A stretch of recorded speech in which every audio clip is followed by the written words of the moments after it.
came to the yard 18 months ago, Stiles had been an above-average policeman, with hands as quick as most boxers I'd fought, a willingness to learn, and an amiable manner that put witnesses at ease. But he'd been uncertain with me at first, a little nervous, and then the trial last autumn had been hell, with crowds outside the yard every morning, screaming how we were frauds and cheats, and we all deserved hanging, or worse. I could tell it ate at Stiles, but we kept our heads down and resolved 6 cases in 3 months, an outcome I like to think encouraged the Review Commission to let the yard remain open for a while longer. So we'd been through enough together that now he was like a sturdy skiff, still bobbing in my wake, but, to my secret satisfaction, not about to be easily overturned by anything. "Mr. Quatermain was in with the director first thing this morning," Stiles said, once we were settled into a cab. Of all the members of the Review Commission, Quatermain was the most critical of the yard. He believed all police work should be done by men in uniform, partly because the uniform deterred criminals, and partly because our plain clothes provided what he called corrupting opportunities. "I've heard he's in favor of cutting us back further," Stiles ventured. "He's trying to make a name for himself at our expense," I said sourly. "The public likes the sound of a clean sweep after a scandal. It feels rotten, though. It isn't fair to keep tarring us all with the same brush." I agreed. It was unjust. Only 3 inspectors, Druskovich, Meiklejohn, and Palmer, had been found guilty of helping criminals evade capture in exchange for substantial bribes, but the press was all too willing to blame the entire yard.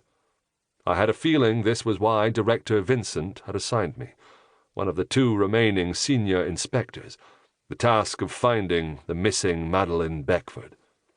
It wasn't lost on him that Stephen Beckford was a respected gentleman from Mayfair, and a partner in a significant shipping concern. Restoring his wife to him might make it into the newspapers, if there was still one willing to publish anything good about us. The rain had stopped, though the wind gusted, and we hurried from the cab into the river police station, a brick building that loomed over the warehouses on either side. The clerk told us that Blair was on the dock, so we dropped our umbrellas in a stand and made our way out back.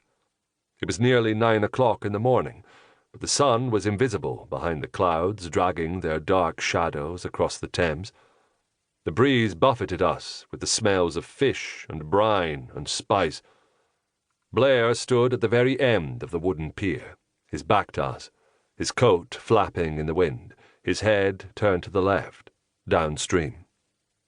As our boots thumped closer on the water-soaked boards, he peered over his shoulder.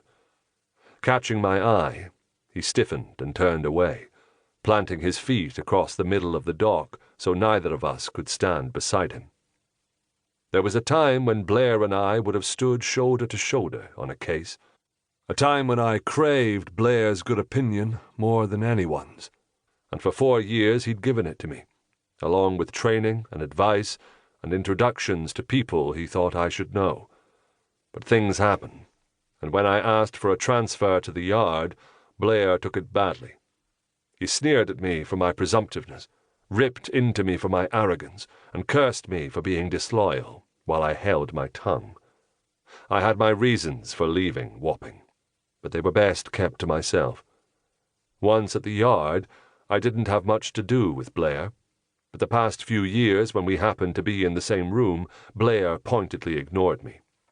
So my insides felt like a reef knot pulled tight, as Stiles and I walked the last few steps. "Superintendent," I said. Blair gave a phlegmy sniff in reply, and behind his back, Stiles shot me a questioning glance, which I ignored. Beside Blair lay the simple canvas and pole stretcher we used to remove bodies from the river to the station. His eyes still focused downstream, he said, "They're towing her in." I had a sudden, absurd vision of the dead body being towed through the water.